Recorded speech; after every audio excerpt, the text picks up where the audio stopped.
Bonjour, Monsieur Roy. Je vous remercie, au nom de la Commission franco-québécoise sur les lieux de mémoire commun, d'avoir accepté de donner votre témoignage sur les relations France-Québec, dont vous êtes un acteur important, majeur. Au cours des 20 années, de 1980 à 2000, vous avez été successivement directeur du quotidien national Le Devoir, 1981-1986. Vous avez été délégué général du Québec à Paris 1986-1990 et également secrétaire général de l'Agence intergouvernementale de la francophonie 1990-1999, agence qui deviendra Organisation internationale de la francophonie. Quand vous étiez directeur du Devoir, ce grand quotidien national, quelles ont été les relations que vous avez développées avec les journaux français, à la fois les journaux eux-mêmes et également les journalistes français? Est-ce qu'il y a un journal avec lequel le Devoir, au cours de cette période, entretenait des liens vraiment significatifs? Deux choses. La première, c'est que quand je suis arrivé au Devoir, j'avais dit au conseil d'administration, dans les tractations avant que je sois nommé, que moi, ce qui m'intéressait, outre la question du Québec, pour lequel le Devoir a une mission très, très particulière, c'était l'international. J'avais été prof à McGill, j'avais bénéficié des accords de McGill avec la Pologne, avec la Roumanie, j'avais enseigné en Europe de l'Est.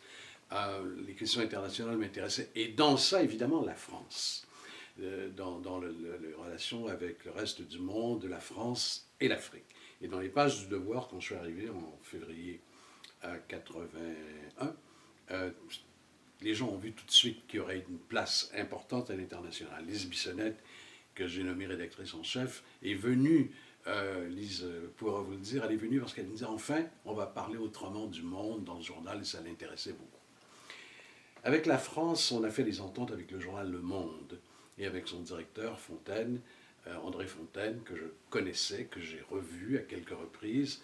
On l'entend. Et on était très en lien avec Philippe de Crène du Monde aussi, dont l'épouse va devenir la secrétaire de Mitterrand.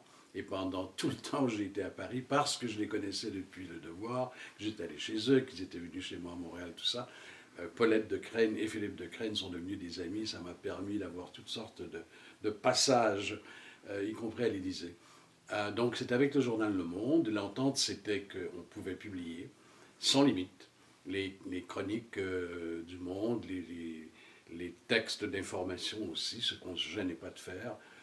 Bon, selon une certaine mesure quand même, mais on n'avait pas les moyens de couvrir le monde comme le journal Le Monde.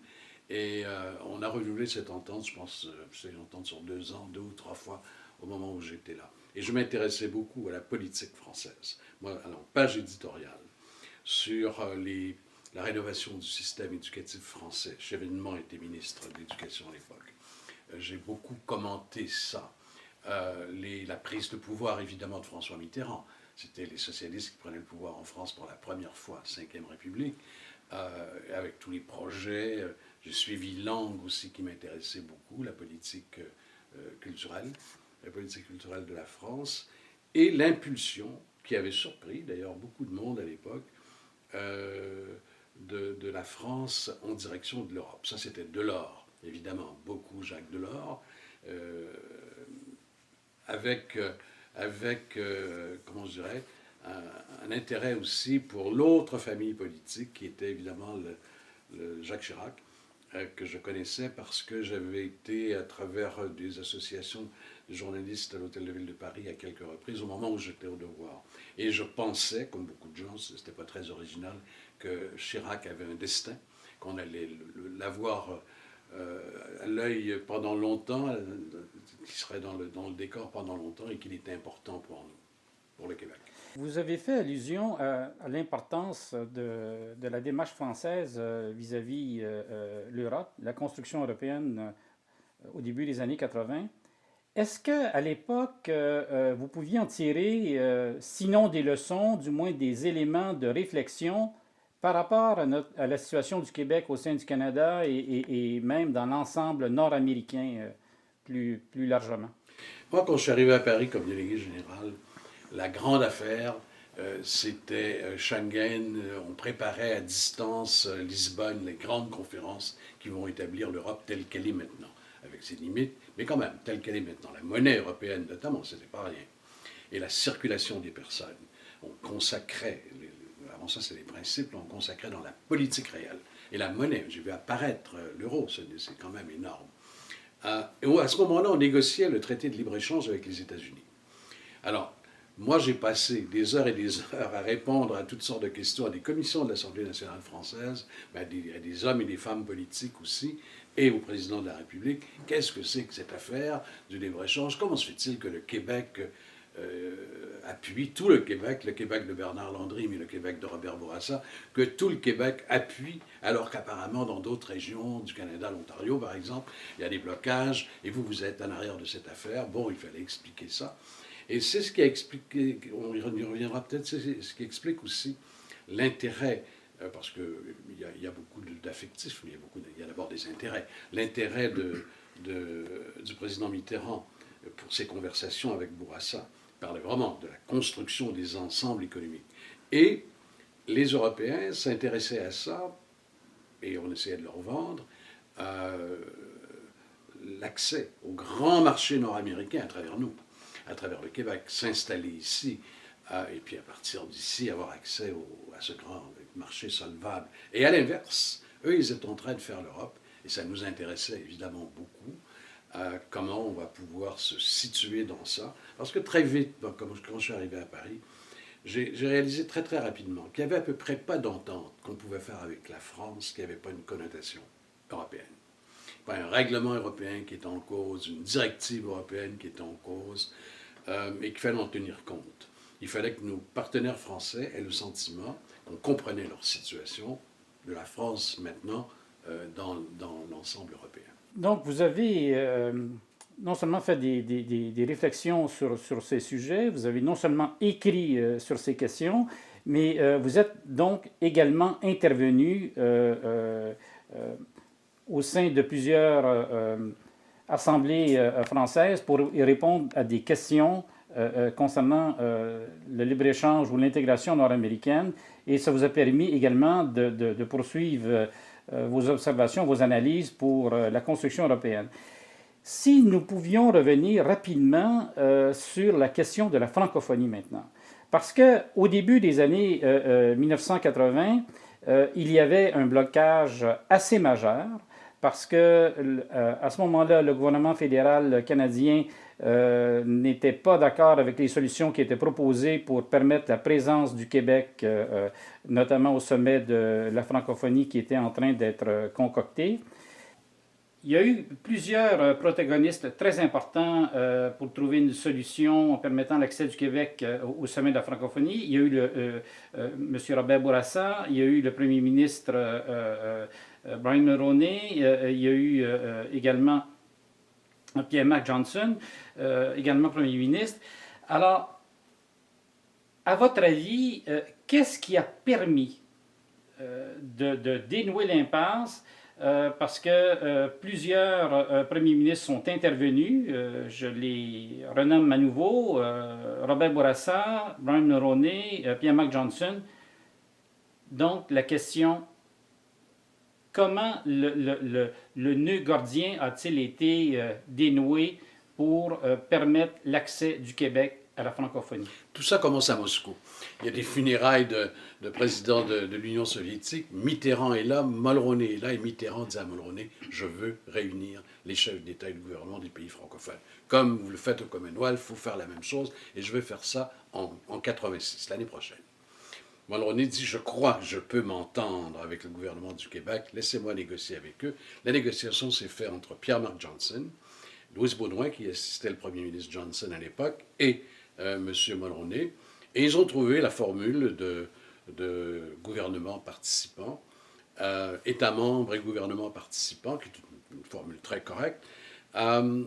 Et puis M. Johnson est battu, M. Bourassa devient Premier ministre. Moi, ce que je sais de cette histoire, c'est qu'au début de 86, j'ai une première rencontre avec Robert Bourassa, qui veut que je devienne délégué général du Québec à Paris. Et on a une conversation. Est-ce que je vais être délégué du Québec et délégué aussi aux affaires francophones? Donc on parle de francophonie ensemble avec le premier ministre, M. Bourassa. Et je lui dis, que pensez-vous de l'entente Johnson-Mulroney? Est-ce que ça faudra renégocier tout ça aussi? Et Bourassa m'avait dit, je la contresigne. Il n'y a pas de débat possible. Cette entente est une bonne entente. L'avez-vous lu, me dit-il? Je l'ai lu.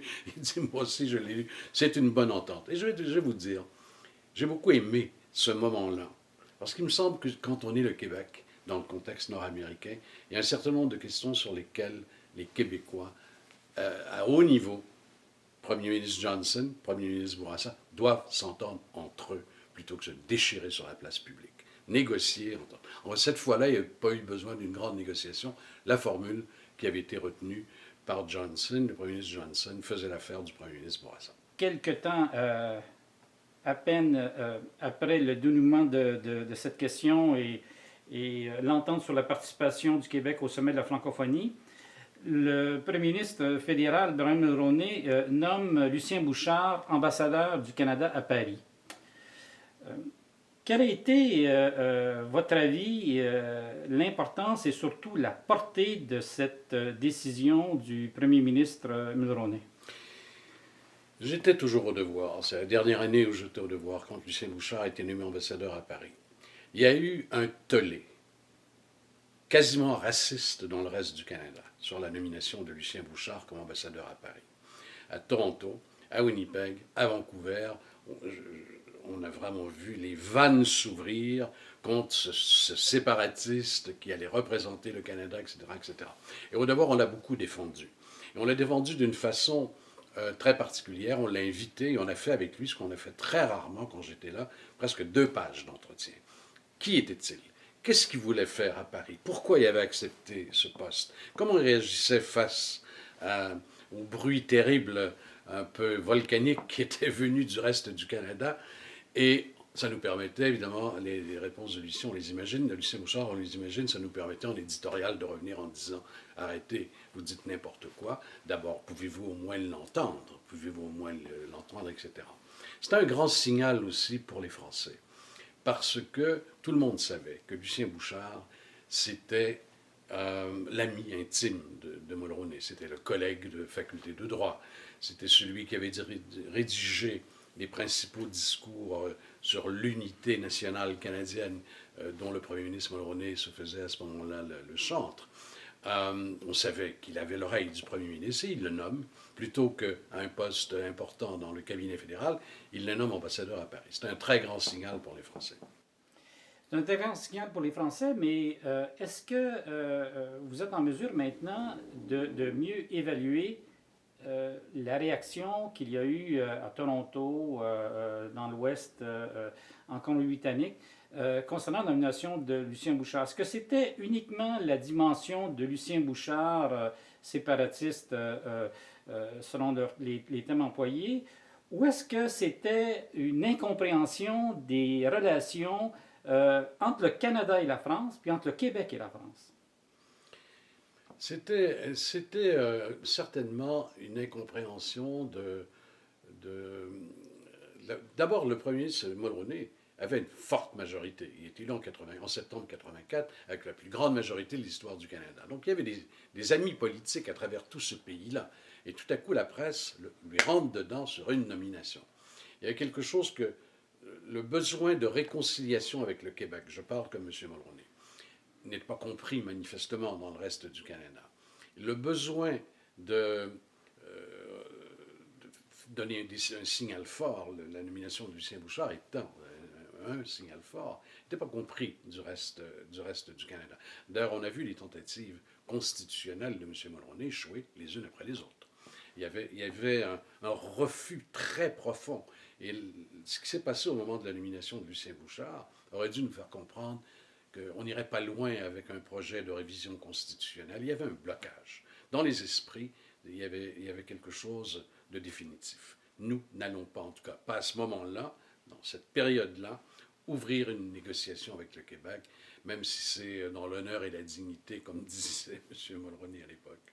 Est-ce que la réaction négative qui s'est exprimée chez les leaders d'opinion et dans l'ensemble de l'opinion publique de Toronto à Vancouver au sujet de la nomination de Lucien Bouchard comme ambassadeur, est-ce que ça reflétait uniquement une réaction vis-à-vis la personne de Lucien Bouchard, considéré comme séparatiste, ou est-ce que plus globalement, c'était l'expression d'une partie de l'opinion du Canada anglais qui considère que les relations avec la France, Canada-France ou Québec-France, sont pas vraiment importantes ou sont gênantes ou créent des difficultés, plutôt que de considérer les relations avec la France comme étant des relations importantes avec un pays, un des grands pays du monde.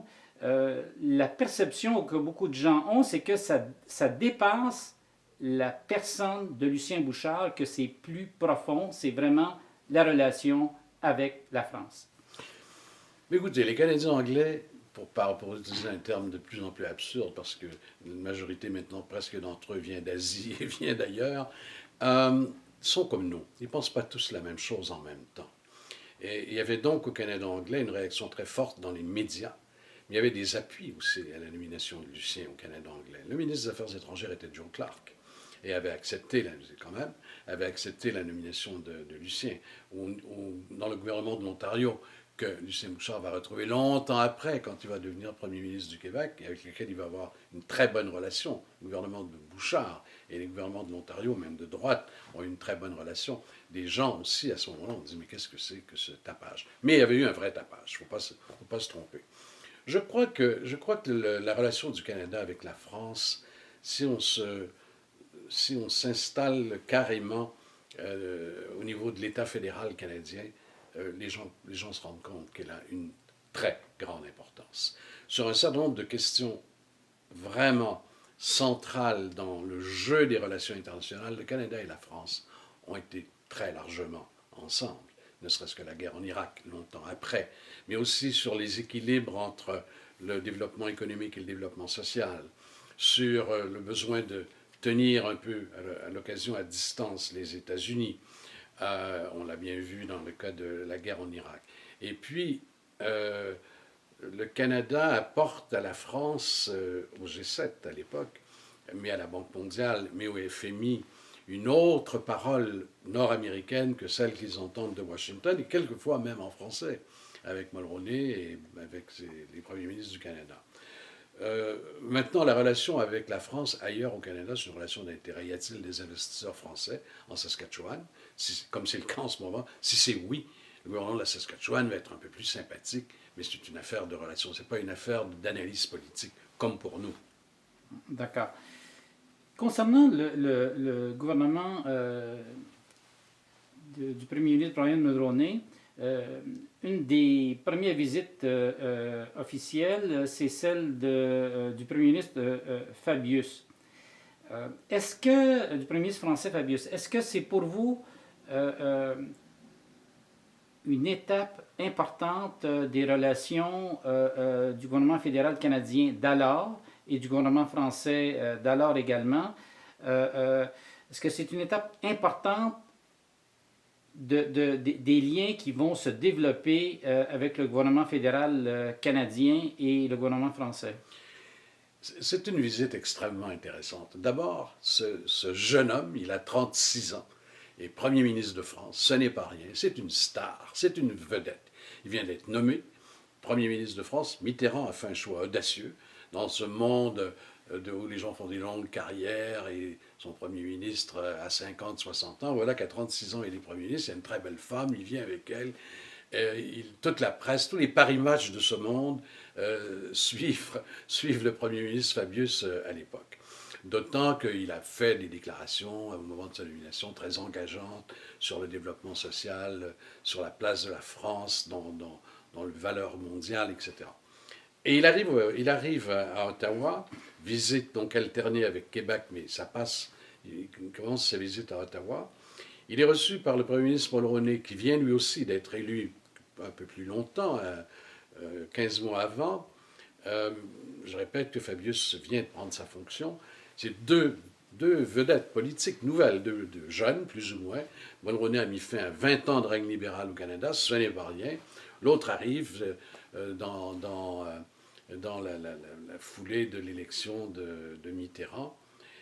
Et je crois que Fabius a dit ce que la classe politique française pense très profondément du Québec et du Canada. Le souhait qu'il y ait une entente. Quel est le contenu de cette entente? Ça, c'est une autre affaire. Mais qu'il y ait une entente. Et il faut se rappeler que dans les questions référendaires, l'idée d'entente était là. Donc, c'est pas les Français n'inventaient pas un truc. Évidemment, les fédéralistes québécois, les gens comme Robert Bourassa, souhaitaient une entente, mais on s'attend de ça, d'eux. Mais les souverainistes souhaitaient aussi une entente. Dans la question référendaire, ils le disent, qu'ils vont négocier et qu'ils vont revenir au terme d'une négociation. Fabius est venu dire ça, qu'ils appuyaient une entente, qu'ils souhaitaient une entente. Il a souhaité bonne chance à Mulroney publiquement, dans les discours officiels, etc., sur ses projets d'inclure le Québec dans l'entente constitutionnelle, etc., etc., etc. Fabius a défini ce que moi j'ai entendu 15 ans de temps quand j'étais à Paris. Le souhait qu'il y ait une entente, et la France, ne faisant pas de défaut au Québec en disant ça, allait appuyer la position de négociation du Québec. La position de négociation du Québec, c'était très clair. Vous savez, on est en 86, c'est encore la guerre froide, c'est encore l'Empire soviétique, c'est encore l'Europe divisée, encore un monde qui se déchire partout. Donc la France a besoin de partenaires, a besoin d'alliés aux Nations Unies, ailleurs, etc. Se rend compte que le Canada, et à cause du Québec, autrement le Canada ne l'aurait pas fait, a maintenant un lien de plus en plus large avec les pays africains, commande aux pays africains une certaine fidélité, parce que la coopération canadienne est importante, elle est nouvelle, tout à coup les Africains vont arriver du fric nouveau, des routes qui se construisent, des écoles techniques qui se construisent, des coopérations qui se développent. Ça s'appelle le Canada. Ils n'avaient jamais vu ça avant 1970. C'est le terrain de jeu historique de la France. Donc, il y a aussi ça. L'Afrique devient un enjeu entre la France et le Canada, et il a été décidé très rapidement que le Canada et la France s'entendraient sur ce terrain de jeu, qu'il n'y aurait pas de conflit.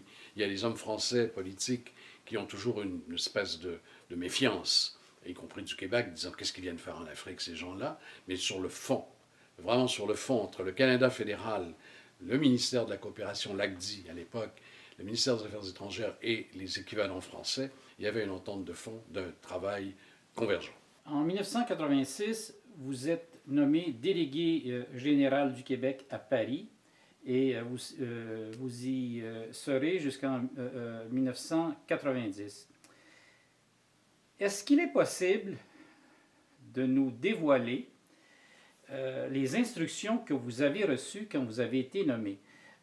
Être nommé délégué général du Québec à Paris, c'est très important. Nommé sous le Grand Sceau, c'est notre seul véritable poste diplomatique au sens classique du terme, à quelques nuances près.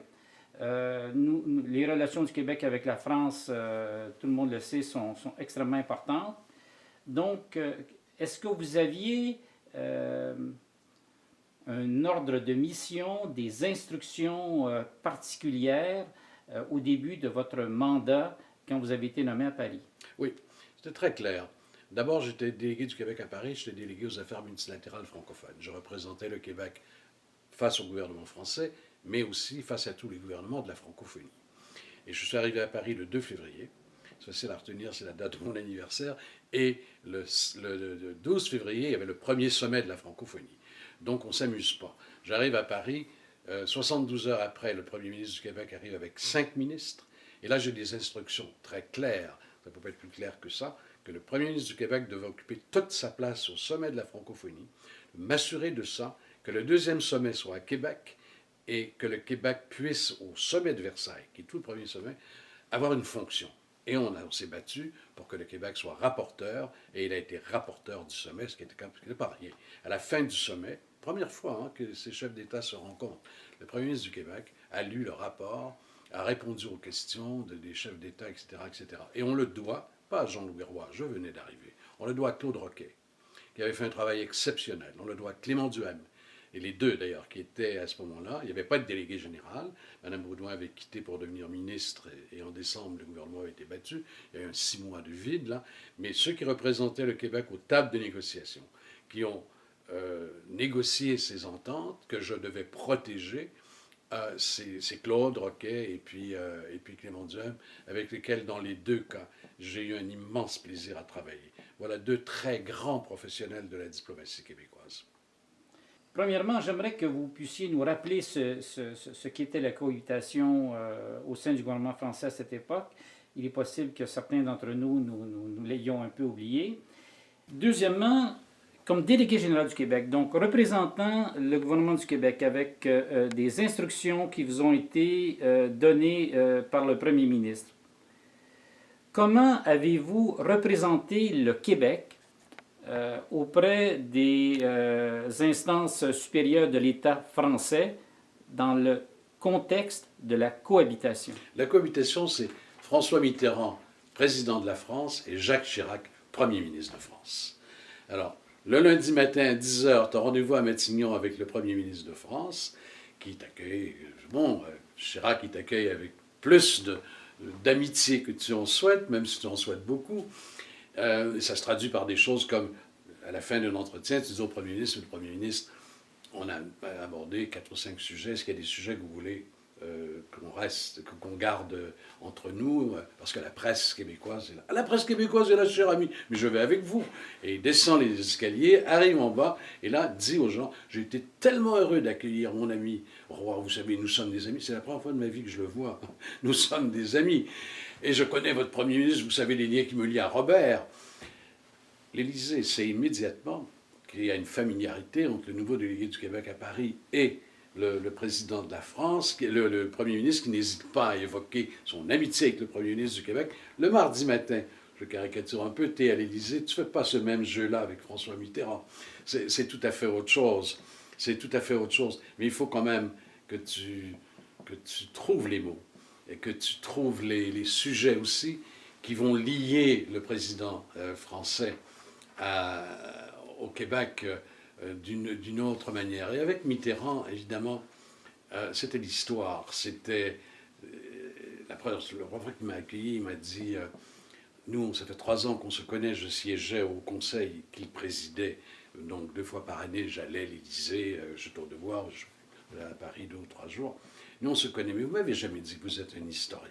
Vous savez, j'aime beaucoup l'histoire. Et puis, on s'est mis à parler d'histoire, sur la relation d'ailleurs France-Québec. Mitterrand s'intéressant notamment à qu'est-ce qui a fait, ce genre de questions qu'il posait, qu'est-ce qui a fait que tout à coup, il y a eu reprise après le long abandon? Qu'est-ce que c'est? On parle de bateaux, mais moi je sais, c'est lui qui parle, je sais qu'il y a plein de Québécois qui sont venus ici, étudier en médecine, étudier en droit, etc. Qu'est-ce qui a créé ce mouvement? Le président, c'est la coopération. Nos universités faisaient venir des professeurs français, etc. Et moi-même, j'ai bénéficié, quand j'étais étudiant en philosophie à l'Université de Montréal, la moitié des professeurs venaient de France. Bon, on n'a pas. Il fallait trouver des voies.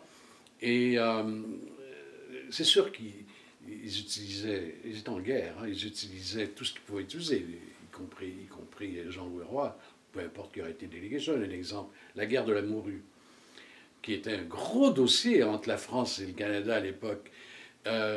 Chirac trouvait que les socialistes le géraient mal, et le président disait c'est au Premier ministre de le gérer. Et un jour, M. Chirac reçoit Robert Bourassa à l'Hôtel de Ville de Paris à dîner, un dîner magnifique dans cet appartement que les gens disaient être le plus beau de Paris. Et vraiment, M. Bourassa n'a pas encore franchi la porte que Chirac lui dit « Hé Robert, le fou là, à Terre-Neuve, là, quand est-ce que vous allez régler son cas à lui là? Il m'emmerde à plein temps. » T'as pas idée que tu vas être témoin de ce genre de choses. Madame Chirac est là, Madame Bourassa est là, Chirac là. Bon, alors comment tu vas? Il y avait une guerre, qui gère mieux, qui gère pas mieux. Et il y avait surtout des élections législatives qui s'en venaient. Et qui allait gagner, qui allait perdre, etc. C'était délicat. Et par exemple, moi j'ai dû gérer la venue de Jacques Chirac à Québec en même temps que le président de la France, au deuxième sommet de la francophonie. Chirac, Premier ministre, il n'est pas question que je ne sois pas à ce sommet. Je suis président des maires de l'espace francophone, je suis le maire de Paris, je suis le Premier ministre de France. J'ai entendu Chirac dire ça. Et puis le président de la France, c'est évident qu'il devait être là aussi. Bon, alors comment tu les accueilles? Il y en a un qui va être accueilli à la baie James, l'autre qui va être accueilli à Gaspé. Ils ne veulent pas être accueillis à l'aéroport de Dorval, ils ne veulent pas se rencontrer, ils ne veulent pas trop se... Bon, et il faut que le Premier ministre ait M. Bourassa, autant de temps pour l'un que pour l'autre, tout en donnant l'impression qu'il a un peu plus de temps pour le président, quand même. Mais son vieil ami, qui veut acheter toutes les œuvres d'art inuites qui sont à vendre dans la ville de Québec, il faut qu'il le voie aussi. Il y a des choses très délicates, et on a reçu Jacques Chirac à la baie James. Et quand il est arrivé, il y a le chef autochtone qui s'est levé, qui a parlé dans sa langue pendant 40 minutes. Alors, on a tout connu dans cette période-là. Et puis un jour, je descends d'avion à Montréal, j'arrivais de Paris, et j'ai un téléphone qui me dit, le président de la France, le président Mitterrand veut vous voir demain. Je dis, écoutez, je ne suis pas à Paris, je suis à Montréal. Il veut vous voir demain. J'ai repris l'avion. Et puis, je me suis retrouvé à Paris, je suis allé le voir. Et il me dit, on me dit que votre premier ministre, parlant de Bourassa, s'objecte au moment du sommet francophone à ce que j'aille ailleurs au Canada. Je veux aller chez les Acadiens. Je leur ai promis d'aller chez les Acadiens. Pouvez-vous, M. Roy, faire lever cette objection? Je dis, M. le Président, je suis très surpris. M. Bourassa a vraiment une objection qui va vous interdire d'aller en Acadie, ça me semble. Mais laissez-moi vérifier, mais il y a quelque chose qui m'échappe complètement. Il voulait absolument aller visiter le village acadien. Il y avait des gens qu'il voulait rencontrer là-bas, j'abrège. Et il l'a fait. Et puis il y avait des questions plus sensibles. Par exemple, moi quand j'étais à Paris, c'était la vague, on en parlait tantôt, des investisseurs québécois qui regardaient l'Europe, les Pierre Péladeau, le groupe Saucier, Guy Saint-Germain avec les minoteries Ogilvy, Bombardier. Et ces gens-là arrivaient, les frères Lemaire, tous ces gens-là arrivaient en même temps et faisaient des achats en France de sociétés. Mais vous savez comment ça marche en France? Si une société vend à une société étrangère, ça doit être approuvé par le ministère des Finances. Qu'est-ce que ça veut dire en clair? Que le jour où le ministère des Finances apprend que telle société française va être achetée par telle société étrangère, qu'elle soit québécoise ou allemande, etc., il informe tout le réseau des sociétés du domaine qu'il y a une société française à vendre. Et s'il y a un acheteur français, tu perds le deal, tu perds l'entente, même si tu as négocié pendant un an, tu es venu avec tes avocats, ça a été compliqué. Alors, il fallait à un moment donné intervenir et dire, écoutez, les groupes Péladeau ou les autres sont venus, ça a duré un an et demi, ils ont dépensé des fortunes pour ça. Il y a un accord, on est le Québec. Est-ce que vous pouvez être un peu plus souple? Et dans certains cas, la réponse a été oui. C'est une autre illustration de la qualité des relations entre la France et le Québec. Quand vous étiez délégué général, est-ce que vous seriez en mesure de qualifier les relations que le Premier ministre Robert Bourassa entretenait d'une part avec le président François Mitterrand et d'autre part avec le Premier ministre Jacques Chirac? Au-delà des relations officielles qui sont extrêmement importantes, bien sûr, mais quelle était la qualité de leur relation? M. Bourassa aimait cette relation, c'est évident. Robert Bourassa aimait l'international d'abord, et il aimait cette relation. Il y avait un souci très grand de rester en lien avec les anciens premiers ministres de France qu'il avait connus. Quand il est arrivé à Paris, je disais tantôt, je suis arrivé le 2 février, il est arrivé 3-4 jours après, avec Gilles Rémillard, Mme Bacot, il était 5-6 ministres, Pierre McDonough, je ne me rappelle plus. Il avait demandé qu'on reçoive à la délégation du Québec tous les anciens premiers ministres de France qu'il avait connus. Il voulait les décorer de l'ordre du Québec. Et moi, qui mangeais un sandwich et un café au Devoir à 2 heures de l'après-midi, je me suis retrouvé un premier repas officiel comme délégué général avec 6 anciens premiers ministres de France et mon premier ministre en face de moi. Il était totalement heureux. Il y avait Chirac, il y avait Raymond Barre, il y avait Fabius, il y avait Michel Rocard, il y avait, j'oublie, l'ancien maire de Lille, là. Enfin bon. Et il gardait un lien avec tout ce monde-là. M. Bourassa avait beaucoup de liens avec les journalistes français. Il venait à Paris, il voyait les gens du Monde, il voyait les gens du Nouvel Obs, il allait dîner privément avec eux. Et puis, avec les patrons politiques, il avait toujours beaucoup de temps pour le ministre des Affaires étrangères. Roland Dumas et Robert Bourassa étaient, je ne dirais pas des intimes, je dirais des gens qui s'appréciaient beaucoup. M. Bourassa gardait du temps. Et toutes les fois où Bourassa était à Paris et qu'on invitait Dumas, il pouvait, depuis Beyrouth, prendre l'avion et venir pour être au dîner, parce que c'était Bourassa. Bourassa savait que le Quai d'Orsay, c'était central. Et que le ministre et le directeur général du Quai d'Orsay, ça devait être nos amis. Et il me disait toujours, comment sont nos relations? Monsieur le délégué général, dites-moi comment sont nos relations. Alors je racontais ce que je lui racontais, il me disait, et avec le Quai?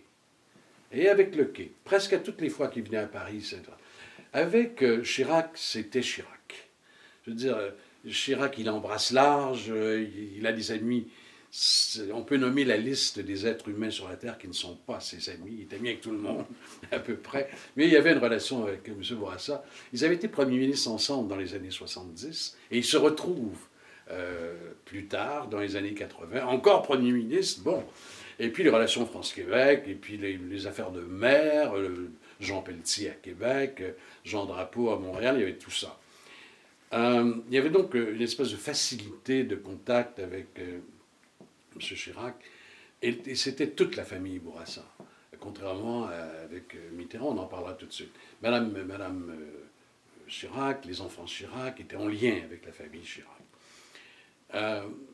Les enfants Bourassa, je dirais, étaient en lien avec la famille Chirac. Avec le président de la République, c'était autre chose. Avec le président de la République, c'est un gars de joute intellectuelle. C'est un gars de référence historique. C'est un gars de citation. Et quand Bourassa arrivait à Paris et qu'il y avait un entretien avec le président de la France, vérifier ses programmes, il y avait toujours, avant d'aller à l'Élysée, quelque chose qui était lié à l'histoire. Visite à la tombe de Jean Monnet. Tu comprends pas trop pourquoi Bourassa tient tant à ça. Mais quand tu s'assois à table de Mitterrand, et que Mitterrand dit, monsieur le Premier ministre, ça m'a beaucoup touché. Et il y avait quelque chose aussi, je dirais, au sens le plus noble du terme, Mitterrand avait des conversations avec Washington, etc. Et tout à coup, il y avait un interlocuteur nord-américain, francophone, qui connaît l'Europe, qui connaît bien les États-Unis, qui a étudié aux États-Unis, qui a plein d'amis là-bas. Et ils allaient très loin dans la conversation. C'était pas une conversation, j'en ai vu des conversations de circonstances, ça peut durer 3 heures, il ne se passe rien. Avec M. Bourassa, ça se terminait souvent. Et si M. le Premier ministre, on allait prendre une marche tous les deux dans le parc. Et ils partaient dans le parc, 15-20 minutes, tous les deux, qu'est-ce qu'ils se racontaient là? M.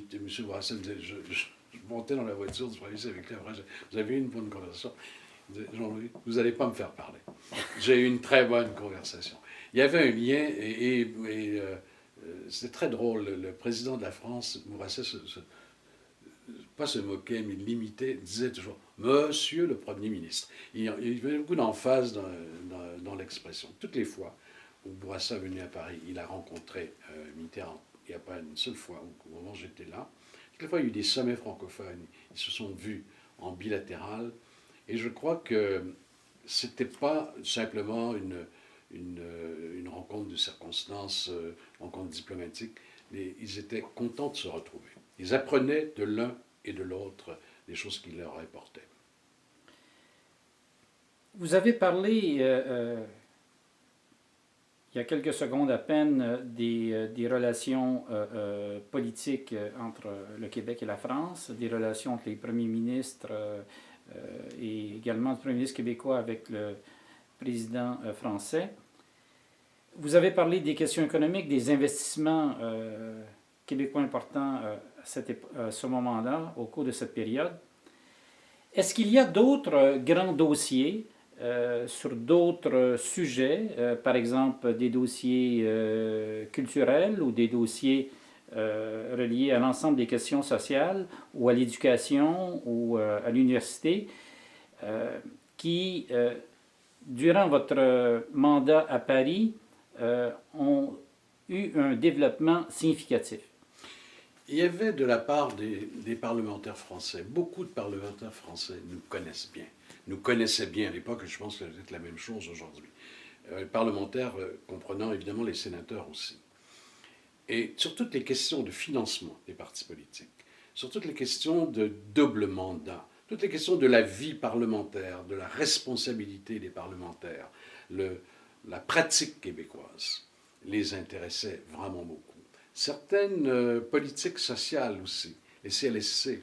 Il y avait des parlementaires français qui s'intéressaient à ça, les avancées qu'on a faites sur l'équité et l'égalité homme-femme durant la période. C'était insuffisant, mais on débattait de ces questions qui n'étaient pas débattues, pour dire la vérité. En France, de la même manière, ça les intéressait. Et il y a eu un moment un peu compliqué où la France a perdu une bataille énorme et je crois aurait souhaité qu'on soit avec elle, mais on aurait perdu aussi. C'était le Minitel. Minitel ou Internet.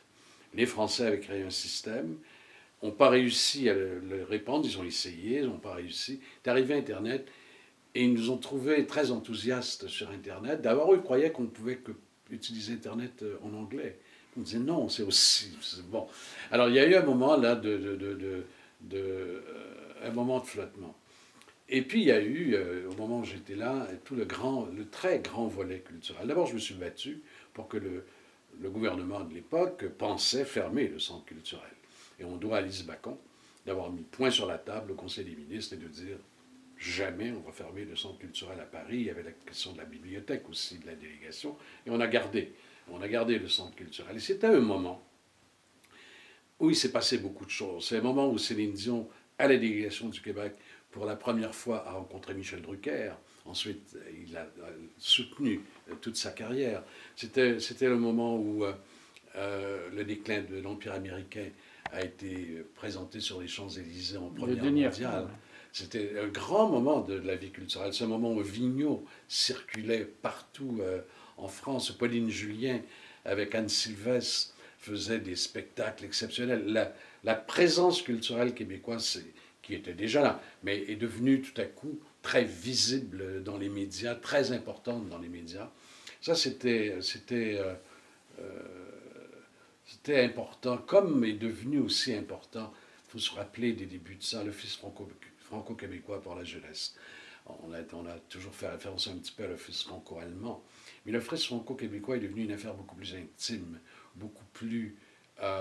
on apprend ensemble, on n'apprend pas la langue de l'autre, on avait ça déjà en partage. Nous avons beaucoup frappé en suivant les dossiers de l'Office franco-québécois, comment les programmes qui avaient été brillamment pensés à l'époque ont vraiment mis en lien des générations de jeunes par milliers. Par milliers. Il se passait des choses très, très, très significatives. C'est le moment aussi, je dirais, où se construisait la francophonie. Aujourd'hui, la francophonie, elle est en recherche d'elle-même, d'une certaine manière. Il y a un moment de l'histoire qui s'est terminé. On verra quelle est la prochaine étape. Mais on faisait TV5, une télévision mondiale. Il y avait les budgets, les experts se parlaient, on regardait Arte comme un modèle, on consultait à gauche, à droite, et les Québécois et les Français étaient ensemble sur ça. C'est le moment où on a refait l'Agence universitaire de la francophonie, où il y a 800 universités aujourd'hui, dans une centaine de pays, y compris la Chine, le Brésil, les États-Unis. Bon, il y avait plein de grands projets de l'Institut de l'énergie à l'époque, l'Institut francophone de l'environnement maintenant à Québec, qui était une immense affaire, qui est un succès, qui est encore un succès considérable. On a l'impression aujourd'hui que les impulsions politiques concernant la francophonie sont absentes. Il y a le maintien des choses, il n'y a pas de destruction de ce qui existait, mais il n'y a pas de terrain nouveau. Par exemple, sur la francophonie économique, qui est maintenant le drapeau qu'on lève très très haut, si haut qu'on n'est pas sûr qu'on voit, si on le voit toujours, on a pris 3 sommets, 70 chefs d'État, pour avoir finalement une stratégie, c'est-à-dire un texte, qui n'ajoute pas un sou au budget, qui ne crée pas un nouvel opérateur pour gérer cette volonté de créer un espace économique francophone, et qui ne crée pas non plus une conférence des ministres de l'économie, ce qu'a toujours fait la francophonie. Quand elle décidait d'aller dans un secteur, TV5, il y avait la conférence des ministres des communications, qui soutenait la montée de TV5.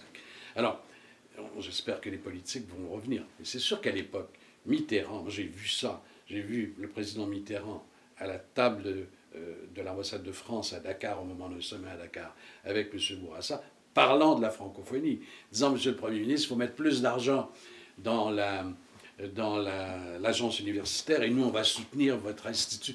Au plus haut niveau, on s'intéressait à la francophonie. C'était une époque formidable pour ça. L'impulsion politique, la réforme des institutions de la francophonie. Il s'est passé des choses étonnantes, sur lesquelles, je dois dire, les Québécois et les Français n'étaient pas toujours spontanément d'accord. Mais à cause de notre relation, trouvaient toujours une formule qui convenait aux deux parties. C'était le mandat qu'on avait. Et j'allais vous poser la question concernant justement les relations entre la France et le Québec au sein de la francophonie. Si nous prenions comme élément de réflexion et même comme point d'appui votre propre élection comme secrétaire général de la francophonie. Est-ce que, à ce moment-là, le Québec et la France ont pu partager certains différends et trouver aussi, en même temps, certaines solutions? Et moi, je suis donc délégué du Québec à Paris. Je représente le Québec aux tables de la francophonie. Le sommet de Québec en 87 m'a demandé au Québec, qui m'a demandé ensuite de proposer de nouvelles institutions pour la francophonie, ce que je fais au sommet de Dakar en 89. Elles sont retenues, je deviens donc quelqu'un de très connu dans tout l'espace francophone, et les propositions que j'ai faites sont retenues, donc voilà, j'ai à les expliquer et tout ça. Et là, le Premier ministre du Québec, M. Bourassa, me téléphone un jour à Paris, et il me dit, quand est-ce que tu viens? Je veux te voir, j'ai vraiment quelque chose d'important. Moi, je revenais à Montréal. J'avais déjà un boulot de trouver. J'étais très content d'ailleurs. Et je suis venu voir le Premier ministre qui insistait. Je suis venu à Québec et il m'a dit on va proposer ta candidature. Tu ne peux pas me dire non. On t'a soutenu depuis 4 ans, là, dans les trucs énormes que tu nous as demandé. Le Canada va te soutenir aussi. Moi, je dois donner une réponse au Premier ministre du Canada. Bon, bref, je deviens candidat à ma surprise générale, pour dire ça. Et je sens très bien qu'à Québec, il y a des gens qui m'appuient et des gens qui ne m'appuient pas. En France, il y a des gens qui m'appuient, il y a des gens qui ne m'appuient pas, mais un peu partout. Et je fais une tournée d'une trentaine de pays, une grande tournée. J'ai été presque 3 mois en vraie campagne électorale contre un ami. Donc, ce n'était pas contre, c'était en parallèle avec Roger Deheb, de la communauté française de Belgique, qui était lui aussi très enraciné. Moi, j'étais enraciné depuis 4-5 ans, lui, il était depuis 10 ans dans l'espace francophone. La France l'appuyait. Et puis bon, j'ai été élu solidement, et 4 ans après, à la fin du mandat à Bamako, en 93, j'ai été réélu, je pense qu'il y a eu 3 votes blancs sur les 60. Alors, j'ai vite compris, je connaissais la France, j'y étais depuis 5-6 ans, je connaissais toute la classe politique. Alain Decaux était un ami personnel, il était le ministre de la francophonie. Alain me disait, je travaille sur mandat, Jean-Louis, mais vous savez bien qu'on va travailler avec vous. Et quand j'ai été élu, Alain Decaux a fait au Sénat un dîner comme il n'avait jamais fait dans sa vie, c'est lui qui me l'a dit, pour m'accueillir comme secrétaire général. Tout ce qui comptait dans ce monde-là à l'époque était présent. Donc il y avait des pour et des contre. J'ai plutôt bien travaillé avec la France quand j'étais, parce que j'ai eu la chance, je viens de nommer Alain Decaux, Catherine Tasca, voilà, des êtres forts, ils ont leur point de vue, on n'est pas toujours d'accord, mais bon, ils sont intelligents, ils savent c'est quoi le multilatéral, qu'on doit négocier, qu'on doit trouver des formules. Alors, Margis Sud, on a eu des ministres vraiment exceptionnels, et puis il y avait toujours, en fond de scène, Mitterrand, que j'avais bien connu quand j'étais délégué général. Maintenant, je suis secrétaire général, mais je suis toujours à Paris. Mitterrand, je ne le connais pas comme délégué général, je le connais comme membre de son Haut Conseil de la francophonie, d'abord. Ensuite, comme délégué, ça fait 8 ans. Ensuite, je suis secrétaire général, je le vois 2 fois par année pour faire état de ce qui se passe dans l'espace francophone, comment cette agence se développe. Ma relation avec lui est très bonne. Et Mitterrand, il est clair, hein, il sait ce qui se passe. Et il me dit, surtout pendant la cohabitation, parce qu'il y a eu une nouvelle cohabitation avec Jacques Toubon, ministre, et Alain Juppé, ministre des Affaires étrangères, et Mitterrand, président de la France. Et Mitterrand me dit, on me dit qu'on vous fait les misères. Monsieur le Président, vous êtes bien informé comme toujours, il ne faut pas vous en faire, vous serez toujours là quand ils seront partis. Il y avait toujours ces guéguerres là, entre eux, mais je savais que si je demandais quelque chose à Mitterrand, directement quand je voyais, ou à travers Madame de Crène, dont on a parlé tantôt, qui allait faire un téléphone ou faire faire un téléphone par Jean-Louis Bianco, qui est un grand ami, qui était son directeur de cabinet, et que les choses allaient s'arranger. Et ensuite, j'ai eu, comme secrétaire général, par rapport à la France, Jacques Chirac, que je connaissais depuis toujours, qui m'aimait bien, comme il aime tout le monde, mais qui m'aimait peut-être un peu plus. Et bon, on se connaissait je pouvais lui parler très directement, beaucoup plus même qu'à Mitterrand. Mitterrand, il y avait toujours le personnage historique. Chirac, il y avait l'homme politique exceptionnel. Bon, c'était deux modèles. Donc, on a plutôt bien travaillé avec la France. Et par exemple, prenons un exemple très précis, au sommet de Dakar. Les chefs d'État sont là, ils se connaissent à peine, hein, c'est la troisième fois qu'ils se rencontrent.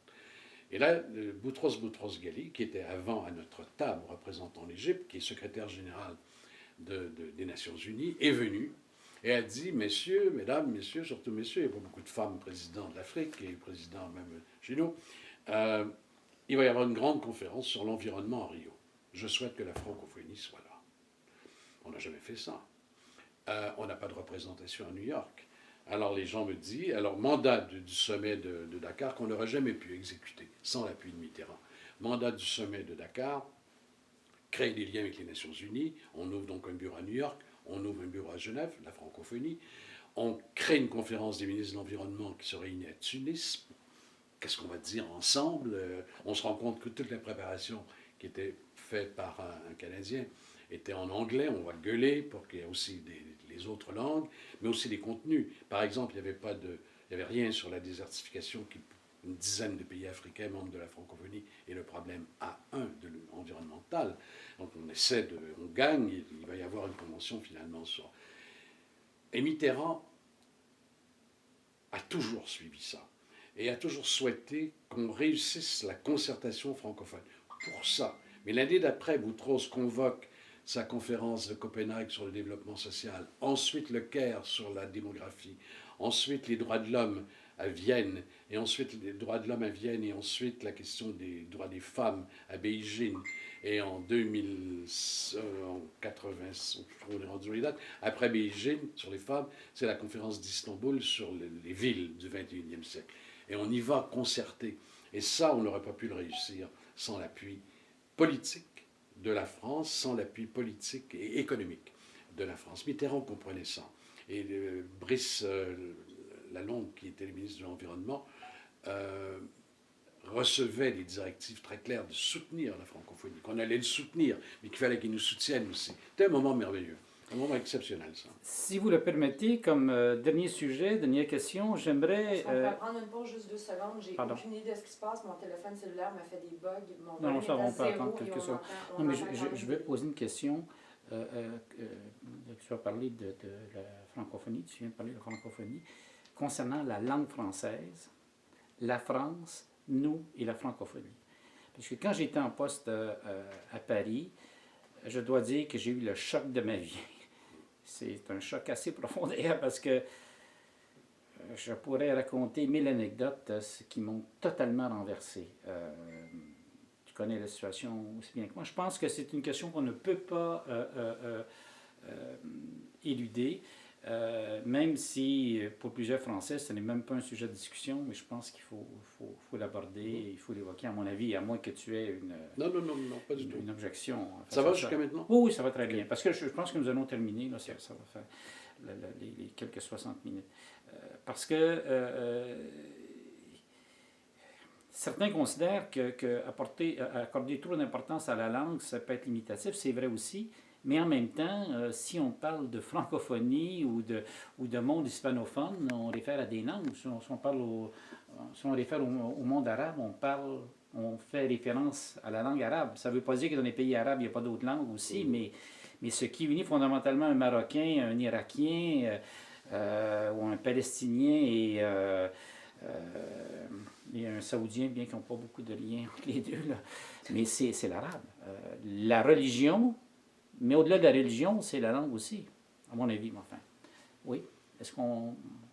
Non, je Nous pourrons continuer. Est-ce que vous voulez terminer la... Oh, oui, j'ai juste une dernière question. Oui, non, puis je suis vraiment désolée. Là, Non, le c'est pas cellulaire, grave. ma maçonnerie est à Non, off, non, ça mais fait c'est des pas bips grave. pareils. Non, ça va. Est-ce que vous vouliez reprendre une partie de question vu qu'il y a eu peut-être des bip à 2 reprises? Non, mais c'est pas grave. Non, ça ne touche pas à ça. Non, ça, c'est pas grave. Non, parfait. c'est pas grave. Je vous remercie, M. Roy, de l'analyse que vous avez faite à la fois de votre action, de celle du gouvernement du Québec, de celle du gouvernement français au sein de la francophonie. Vous avez cité des dossiers très précis de développement. J'aimerais que nous puissions aborder une autre question, une question qui fâche en bonne partie. C'est celle du statut de la langue française dans le contexte suivant. Le statut de la langue française dans la francophonie, certes, mais en France et au Québec et dans les relations entre la France, le Québec et l'ensemble de la francophonie. Écoutez, il y a beaucoup à dire sur cette question. Nous sommes, les Québécois, d'une tradition de lutte concernant la langue. Dans les siècles, dès la conquête de 1760, dans les toutes premières choses, outre la liberté religieuse, il y a eu l'affirmation linguistique. Et on est dans ça sous toutes sortes de formes, donc depuis presque 3 siècles maintenant. La France n'est pas du tout dans ce combat. Ce qui est pour nous un élément majeur de l'identité, pour eux est une commodité évidente, qui a peu à voir avec de grandes batailles, etc. Et voilà pourquoi, et c'est l'une des choses les plus tristes que je vais dire dans cette conversation avec vous, voilà pourquoi la France a perdu en Europe. Elle n'a pas de... Dans son ADN, il n'y a pas la bataille sur la langue. C'est scandaleux.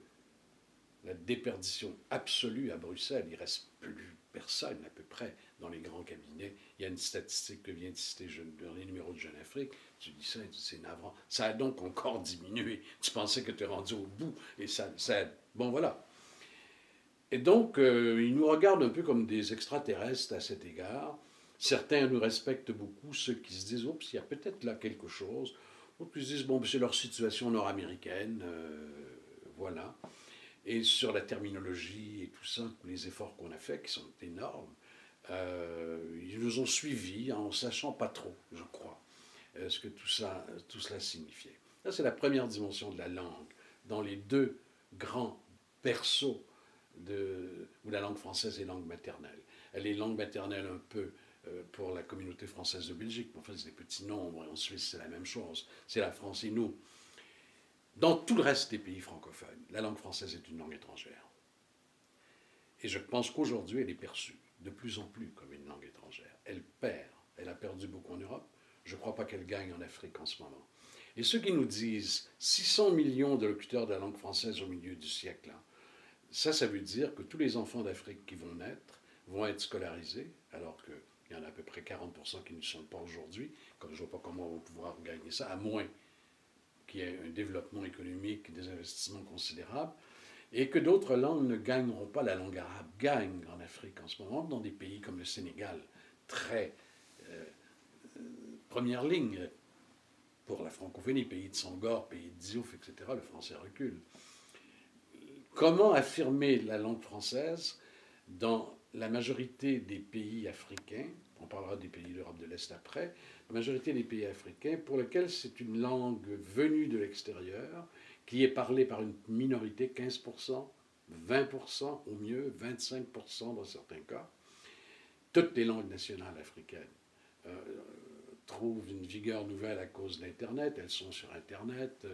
La Cour pénale internationale interroge les témoins au procès du président Gbagbo de la Côte d'Ivoire dans les langues nationales de la Côte d'Ivoire, parce que les Africains l'ont demandé. Et certaines des langues africaines sont parlées par 150 millions de personnes. De grandes langues. Dans le monde tel qu'il devienne, elles trouvent une place. Alors comment on joue cette histoire de la langue française et voilà pourquoi je reviens à ce que je vous disais tantôt. Et puis il y a tous ces pays qui sont venus à la francophonie de l'Europe de l'Est. Je vais en dire un mot, j'étais secrétaire général. Et là, le lien avec Mitterrand était... on ne comprend rien dans toute cette affaire de la Moldavie, etc. On est en 90. Ces pays se retrouvent sans aucune alliance. Toute leur alliance était au sein de l'Union soviétique. Il n'y a plus rien. Et elles ne sont pas membres de l'Europe non plus. Elles ne répondent pas aux critères de l'Europe. Elles frappent à la porte de leur vieux copain, le socialiste français François Mitterrand.